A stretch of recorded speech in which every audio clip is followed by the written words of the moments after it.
Most days we are all right. Most days we can create problems if we need to. Most days we can forget that the sun will come again.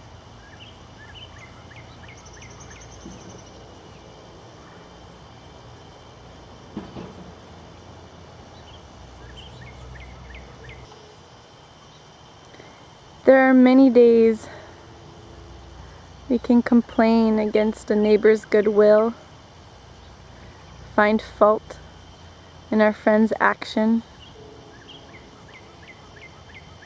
There are many days we can furrow the brow and scold, blame, mourn some loss, some travesty, which really is not ours to hold.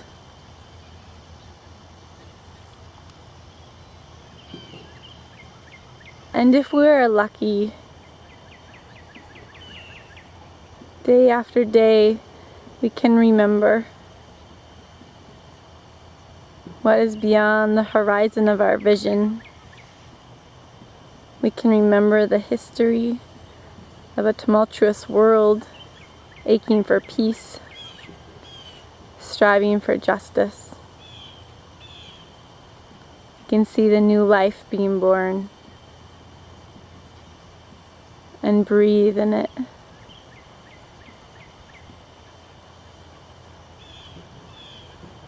If we are grounded in the love of our divine, compassionate parent, the source of all that is, most days we can remember to let go of our grip on hurt. I am lucky because most days I am free in freeing.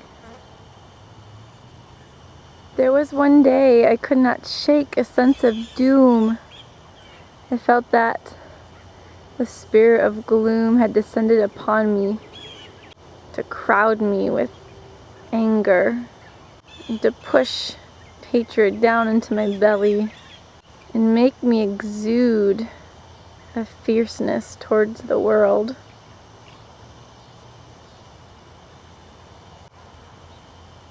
It was one of those days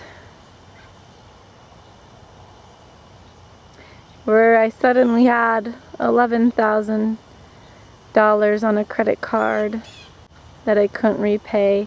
I suddenly found I had no place to live. The immediate present started to cloud my vision. The trouble seemed so large. It would cover the life within. And anger filled my belly. I could not see beyond my own fierce grip on pushing the world away. I felt trapped and isolated and alone, and no matter how much I tried to see the tomorrow, I was miserable in the hurt of today. No matter how much I remembered there were hungry children aching to be fed.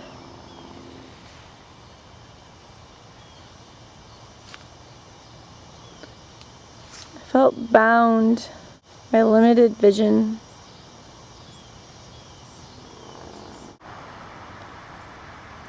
In these times I pray to God,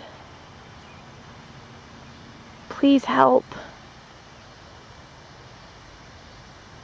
And I pray to my breath, please help. And I pray to the forces in the universe beyond my Judeo-Christian heritage, please help.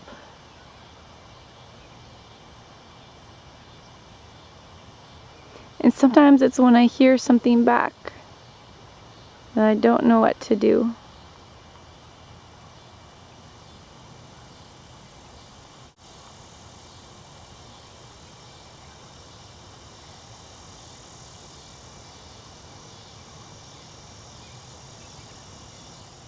That night as the sun set, I was beckoned by the thundering of drums to come out and see. And the road led me down to Haskell Indian Nations University, where the drum beats grew more steady upon my skin and thundered into my heart.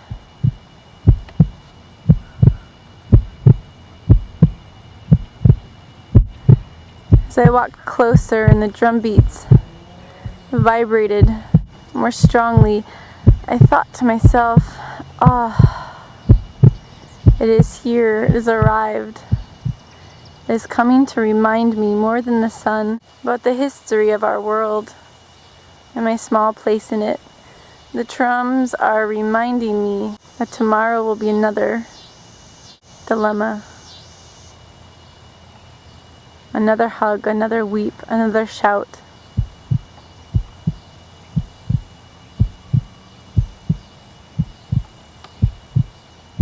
I could feel the beat of the drums pushing out my anger, hit by hit, exuding from my body, malice and wrong intentions.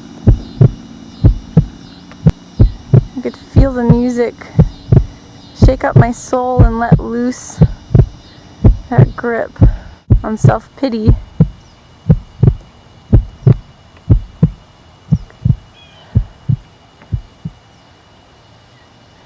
It was like the waves of their ocean storm were meeting my feet on the shore, blessing my spirit. So I continued to walk closer and I turned to look over to the drum circle where they were practicing.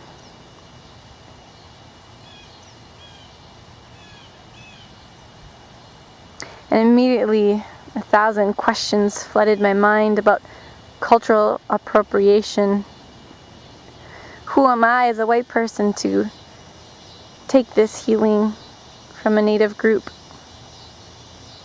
Who am I, granddaughter of Bob and Angie, who farmed on land stolen from the Lakota in Minnesota?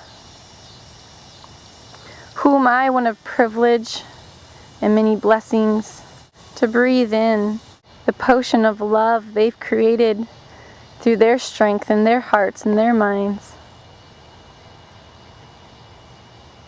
Even if I have taken 1,000,000 steps for equality, even if I have protested Columbus Day in Denver, Colorado, even if I have walked alongside Native brothers and sisters arguing for rights, even if I have brought them to my church to speak about Christian oppression of their ancestors, who am I to ask them for healing?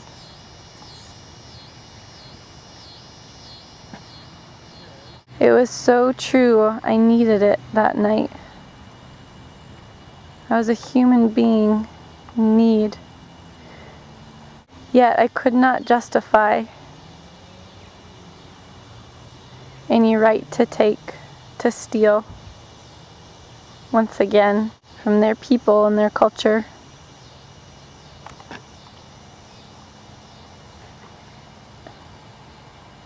I prayed as I began to leave. I prayed toward the one, the greater one. Please let me understand. And I begged forgiveness. I cannot ask their permission or I would be interrupting. I must go.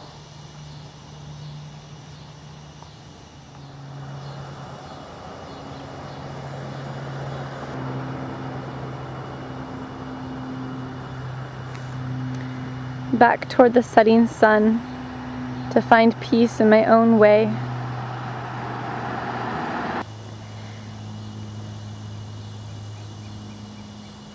And then I remembered a story from my tradition. Though I could not ask permission, I thought, maybe this is how I would ask. The story is recorded in the Gospel of Matthew. chapter 15, verses 21 to 28. Jesus left that place and went away to the district of Tyre and Sidon. Just then a Canaanite woman from that region came out. They called her Canaanite, meaning other, because she was not Jewish. This is the ostracization and oppression of their time. The Canaanite woman started shouting, "Have mercy on me, Lord, Son of David. My daughter is tormented by a demon." But Jesus did not answer her at all. What shame, I think, of my Lord. The disciples came and urged him, saying, "Send her away, for she keeps shouting after us." Jesus answered, "I was sent only to the lost sheep of the house of Israel." But she came and knelt before him, saying, "Lord, help me."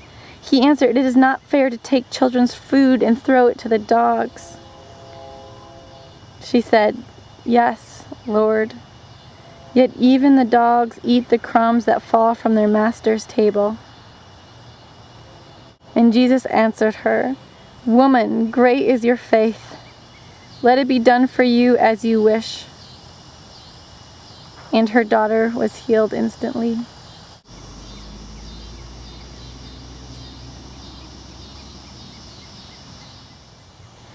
Brothers and sisters on planet Earth, on this land, this is a story from my tradition I share. I feel like that Canaanite woman asking to eat the scraps from your table, that I may be blessed and healed. Do not want to take your first course or your second course or your third course. I do not wish for a place at your table. I would not ask you to welcome me in. I do not want you to extend any energy, labor, and intention towards my well-being. But should you be practicing your ways, and should I need some touch of the divine, and be lucky enough to be fed scraps here at the distance, I thank you for it, and I cherish it. And you may tell me if I have taken in your eyes, and you may tell me if by creating this video I have taken more in your eyes.